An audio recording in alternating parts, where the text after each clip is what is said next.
بسم اللہ الرحمن الرحیم الحمد للہ رب العالمین والصلاة والسلام علی سید الانبیاء والمرسلین۔ اصول شاشی کا ہمارا سبق چل رہا تھا اور ہم نے گزشتہ درس کے اندر ایک فصل شروع کی تھی کہ جو مطلق امر ہے تو اس سے وجوب ثابت ہوگا یا نہیں ہوگا۔ تو اس کے تحت احناف کا جو موقف تھا وہ بیان ہوا کہ صحیح قول یہ ہے کہ جو امر ہے، مطلقاً جو امر ہے اس سے وجوب ثابت ہوگا، لیکن اس کے لیے ضروری ہے کہ جو ہے وہ اس کے خلاف کوئی دلیل قائم نہ ہو۔ یہ شرط ہے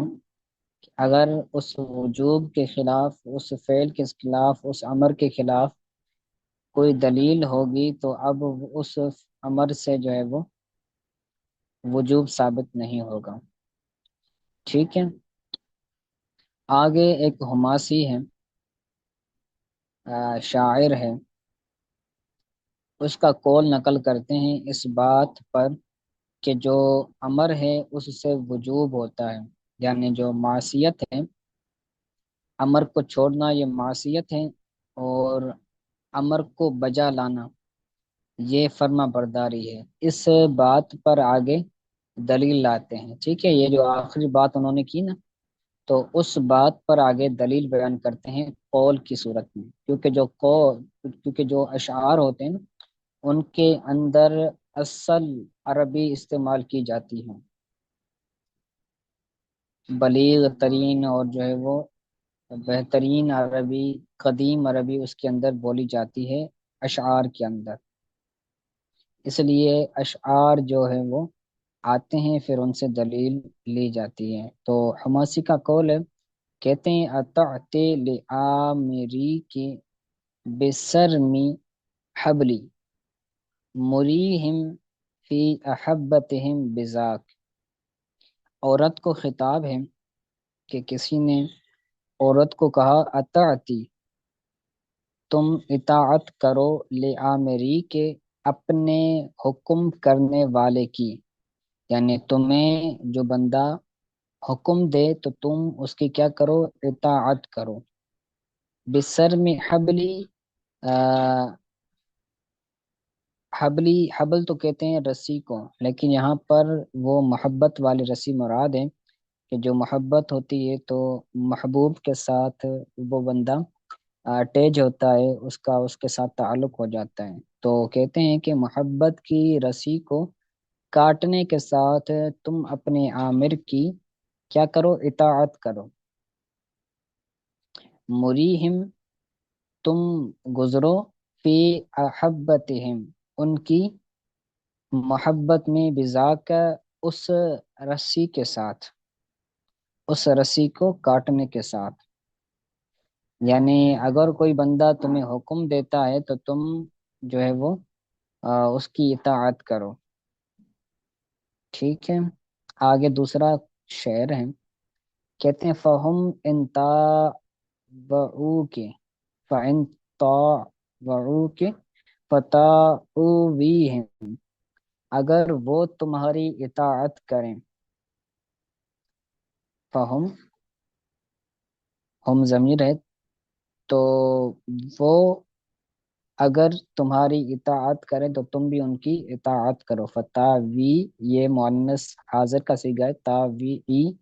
ہم، تو تم بھی اطاعت کرو ان کی۔ وَإِنْ عَصُوا کی، اور اگر وہ تمہاری نافرمانی کرے تو فَعْصِي من عصاک، تو تم بھی نافرمانی کرو اس کی جس نے تمہاری نافرمانی کی، یعنی جس نے تمہاری بات نہ مانی، تمہارا امر نہ مانا، گویا کہ انہوں نے تمہاری کیا کی؟ نافرمانی کی، تو امر کو چھوڑنا یہ معصیت ہے۔ اسی پر یہ دلیل بیان کرتے ہیں، ان آسو کے، اگر وہ تمہاری نافرمانی کرے، یعنی تمہارا حکم نہ مانے، تو تم بھی ان کا حکم نہ مانو، ان کا حکم مت مانو۔ ٹھیک ہے، تو عصا معصیت، یہ نافرمانی، حکم کو نہ ماننا ہے۔ ٹھیک ہے، آگے کہتے ہیں والعصیان فیما یرجع الی حق الشرع سبب للعقاب، اور معصیت جس میں شریعت کی حق کی طرف رجوع ہو، فیما یرجعو، جس معصیت میں حق کے شریعت کی طرف رجوع ہو، یعنی جو معصیت شریعت کے حق کی وجہ سے ہو، تو وہ کیا ہوگا؟ سبب للعقاب، وہ سزا کا سبب ہوگا، وہ سبب ہوگا سزا کا۔ یعنی اگر کوئی معصیت ایسی ہے جس کی وجہ سے حق کے شرع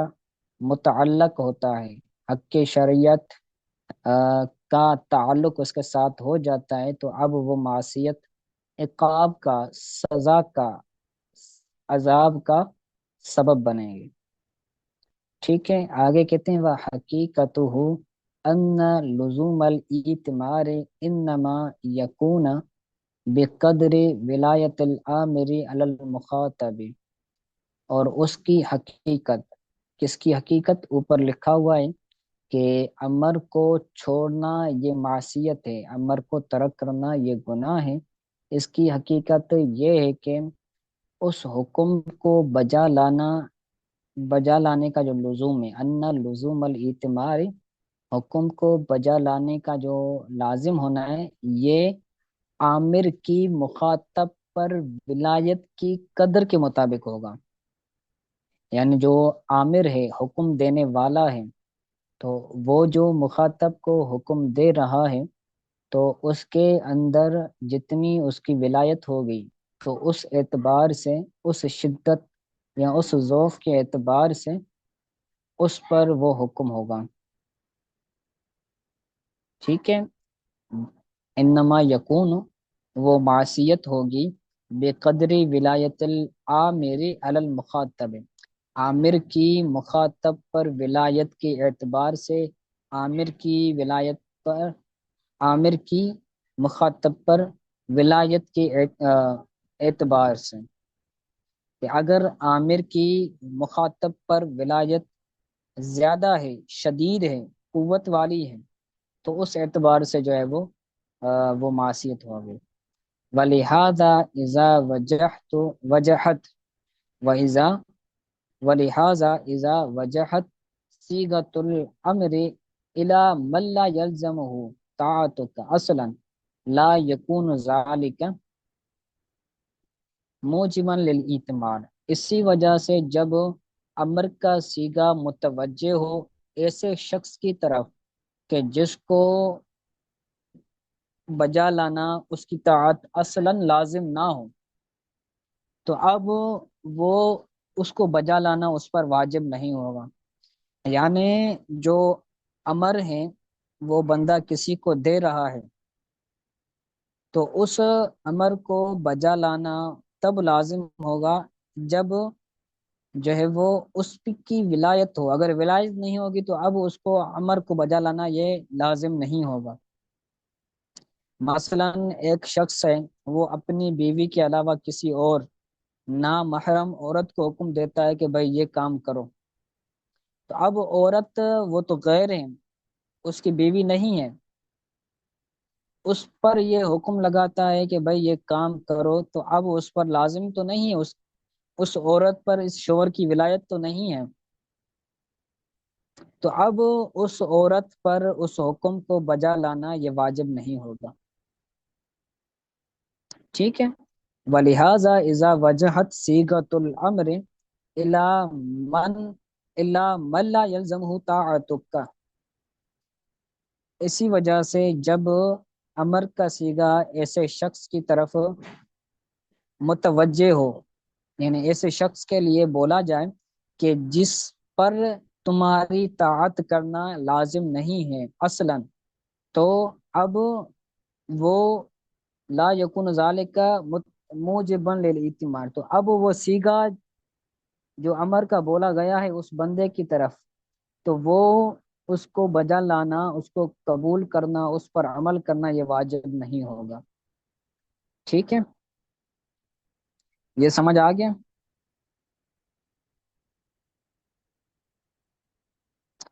چلیں آگے کہتے ہیں وَإِذَا وَجَحْتُهَا إِلَى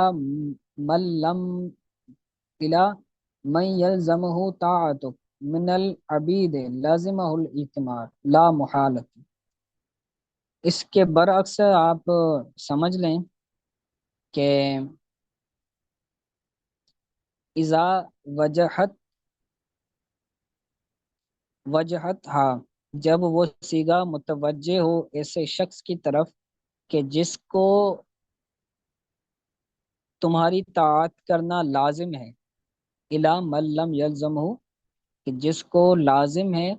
تمہاری طاعت کرنا، من العبید یعنی غلام، یہاں پر من بیانیہ ہے، وضاحت کے طور پر آئیے، ٹھیک ہے، یعنی غلام، تو غلام جو ہوتا ہے اس پر آقا کی ولایت ہوتی ہے، آقا اس کا ولی ہوتا ہے، آقا اس کا ولی ہوتا ہے، تو جو بھی حکم آقا اپنے غلام کو دے گا تو اب غلام پر لازم ہے کہ اس حکم کو کیا کرے، پورا کریں، تو لازم الاعتماد ہو، تو اب اس حکم کو بجا لانا، اس حکم کو پورا کرنا اس غلام پر کیا ہوگا، لازم ہوگا، لا محالت، یقینی طور پر ہر صورت میں اس کو یہ حکم بجا لانا ہوگا، حتیٰ لو ترکہ اختیارا یستحق العقاب عرفا و شرعا، یہاں تک کہ اگر اس غلام نے جان بوجھ کر اس کو ترک کیا، ترکہ اختیارا، سمجھ بوجھ کر اس کو کیا کیا، ترک کیا آقا کے حکم کو، تو اب یستحق العقاب، وہ سزا کا مستحق ہوگا، عرفن و شرعن، شرعی طور پر بھی وہ سزا کا مستحق ہے اور عرفی طور پر بھی وہ سزا کا مستحق ہے، ٹھیک ہے۔ آگے کہتے ہیں فعلا هذا عرفنا ان لزوم الاعتمار، اس پر ہم نے جان لیا، فعلا هذا عرفنا، اس پر ہم نے جان لیا کہ جو حکم کو بجا لانے کا لزوم ہے، کوئی بھی حکم ہے اس کو بجا لانا ہے، تو حکم کو بجا لانا یہ لازم ہے بقدر ولایت العامر، عامر کی ولایت کی مقدار کی حیثیت سے، کہ عامر کی جتنی ولایت ہوگی اتنی ہی جو ہے وہ اس پر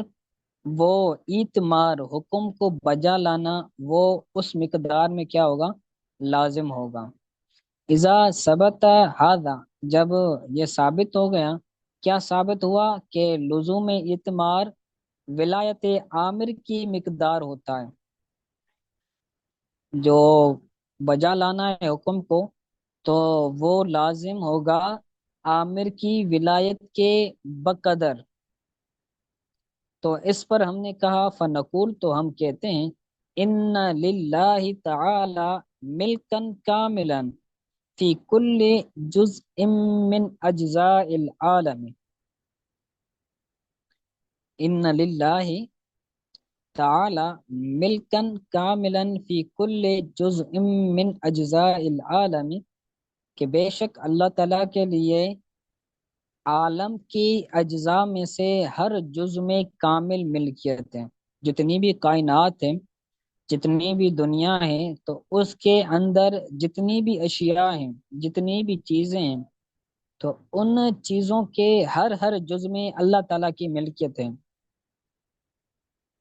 کائنات کے اندر جتنی چیزیں ہیں ان تمام چیزوں کے ہر ہر جز میں اللہ تبارک و تعالیٰ کی کامل ملک ہے، ہر چیز کا مالک اللہ تعالیٰ کی ذات ہے، ٹھیک ہے، تو ولایت کاملہ اللہ تعالیٰ کو حاصل ہے، کہتے ہیں وَلَهُ التصرف كيف ما شاء وأراد، تو اب اللہ تعالیٰ کو تصرف حاصل ہے کہ وہ جیسا چاہے اور جو ارادہ کرے جو چاہے، یہ پوری کائنات، لوگ، انسان، ساری چیزیں اللہ تعالیٰ کی ملکیت ہیں، اب اللہ تعالیٰ کو اختیار ہے، اللہ تعالیٰ کو تصرف ہے کہ اب ان کے ساتھ جو کرنا چاہے، جو ارادہ کرنا چاہے تو وہ کر سکتا ہے۔ وَإِذَا ثَبَتَ أَنَّ مَن لَهُ الْمِلْكُ الْقَاصِرُ فِي الْعَبْدِ كَانَ تَرْكُ الْاعْتِمَارِ سَبَبًا لِلْعِقَابِ، ٹھیک ہے، اب پچھلی مثال پر قیاس کر کے حکم ثابت کر رہے ہیں کہ اذا ثبت ان ملہ ملہ الملک ملہ الملک القاصر فی العبد، کہ جب ثابت ہوا کہ جس کے لیے ملکیت قاصر ہو، ناقص ملکیت ہو بندے کے اندر، آقا غلام کا مالک ہے لیکن وہ حقیقی مالک نہیں ہے، حقیقی مالک اللہ تعالیٰ کی ذات ہے، وہ بندہ، وہ شخص اس غلام کا مالک ہے، مجازی مالک ہے۔ تو جب آقا کی بندے پر ملکیت قاصرہ ہے، ملکیت کاملہ نہیں ہے، اور جب وہ غلام اگر اس کا حکم نہ مانے تو اس کو سزا دی جا رہی تھی، کانا ترک الاعتمار سببا للعقاب، وہ غلام اگر اس امر کو ترک کریں، اس امر کو بجا نہ لائے تو سببا للعقاب، وہ سبب بن رہا تھا سزا کے لیے۔ تو فما ظنک، تو اب تمہارا کیا خیال ہے، فی ترک امر مما، فی ترک امر من اوجدک من العدم، فما ظنک فی ترک امر من اوجدک من العدم و ارد علیک شابیب النعم، تو تمہارا کیا خیال ہے اس ذات کے امر کو چھوڑنے میں، تمہارا کیا خیال ہے اس ذات کے امر کو چھوڑنے میں، کہ جس ذات نے تمہیں عدم سے وجود بخشا، اوجدک من العدم، تمہیں وجود بخشا، تمہیں پیدا کیا، من العدم، عدم سے، تمہارا وجود نہیں تھا، تم پیدا ہی نہیں تھے، اللہ تعالیٰ نے تمہیں پیدا کیا، تمہیں وجود بخشا، و ارد، و ارد فعل ہے ماضی کا، و ارد علیک شابیب النعم، اور تم پر بڑی بڑی نعمتوں کو اللہ تعالیٰ نے وارد کیا، اللہ تعالیٰ نے تمہیں بڑی بڑی نعمتیں دی، تو تم اگر اس کا حکم نہ مانو تو تم سزا کے، عقاب کے، عذاب کے مستحق ہو کہ نہیں ہو۔ ٹھیک ہے، تو اللہ تعالیٰ نے انسان کو پیدا کیا ہے، تو اللہ تعالیٰ جو حکم دے رہا ہے قرآن پڑھنے کا، نماز پڑھنے کا، حسن سلوک کرنے کا، تو وہ سب ماننا ہے، کیونکہ وہ مالک حقیقی ہے، اس نے عدم سے وجود بخشا ہے، اس نے بے شمار نعمتیں دی ہیں۔ تو جب غلام اگر آقا کی نافرمانی کرے تو اس کو سزا دی جاتی ہے، تو جو مالک حقیقی ہیں، تو اگر بندہ اس کی نافرمانی کرے، اس کا حکم نہ مانے، تو اس کو بھی تو سزا ہونی چاہیے نا۔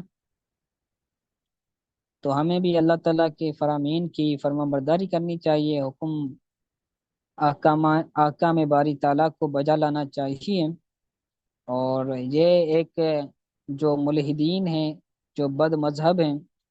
جو بے دین ہیں، جن کا کوئی دین نہیں ہوتا، ان کے لیے یہ عقلی دلیل بھی ہے کہ بھائی جو بندہ دنیا کے اندر ناقص ملک والا ہے، اس کو اگر بندہ نہ مانے تو جو ہے وہ سزا ہوتی ہے۔ اگر کوئی جج ہو، کوئی جج حکم کر دیں کہ بھائی یہ کام کرو، اگر جج کا حکم نہ مانا جائے تو پھر سزا ہوتی ہے، عقاب ہوتا ہے، سخت کاروائی ہوتی ہے۔